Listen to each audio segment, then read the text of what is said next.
Greetings everyone and welcome back. This is Marco and today we are comparing two Canon FD lenses, the 300mm f5.6 and the 100 to 300mm f5.6.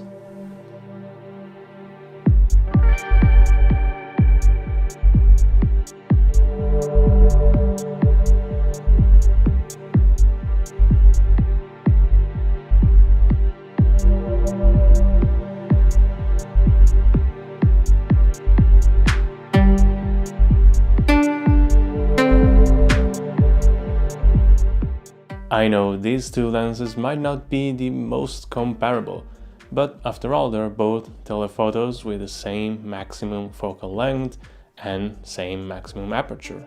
Plus I just wanted to see which one I prefer, so I've tested them and reviewed them at the same time, and by the way, you can check the dedicated reviews here on the channel. Well, no need to waste any time, so let's get to the meat and potatoes of this video and take a closer look. They share the same construction and build quality as all the other Canon FD lenses of this series, with mostly metal bodies with some hard plastic elements. The prime is smaller and lighter, being 20 cm in length and 580 grams in weight, while the zoom goes from 21 to 22.3 cm and weighs around 800 grams. It is also wider, with an external diameter of 72mm against the 65mm of the prime. They both have 58mm front threads. They use the same aperture system, with clicked half-step increments going from f5.6 to f32 and 8 blades in the Aries. The zoom uses an external sliding barrel system to control both, zoom and focus, and it turns 220 degrees, while the prime only needs the focusing ring, which turns 320 degrees. In both cases they are wide and textured with hyperfocal markings. Minimum focusing distance is a little less than 3 meters for the primes and 2 meters for the zoom.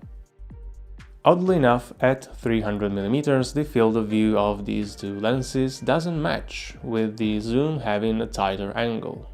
Sharpness wide open is very good and consistent across the frame for both lenses, but the prime has visibly more detail. The difference gets less and less noticeable the more we stop down. Same goes for chromatic aberration. They both have some, but it is more visible on the zoom. Colors and contrast, on the other hand, are consistent, not only between the two of them, but also with every other Canon FD lens of this series.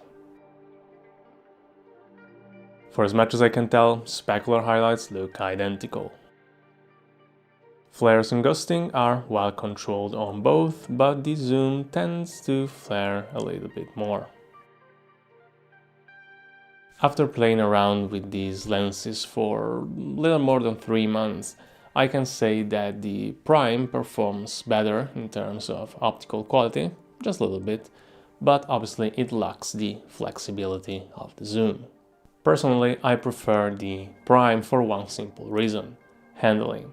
As I've mentioned before, I really don't like the sliding barrel system, and if I don't like using a lens, well, there's no reason for me to keep it.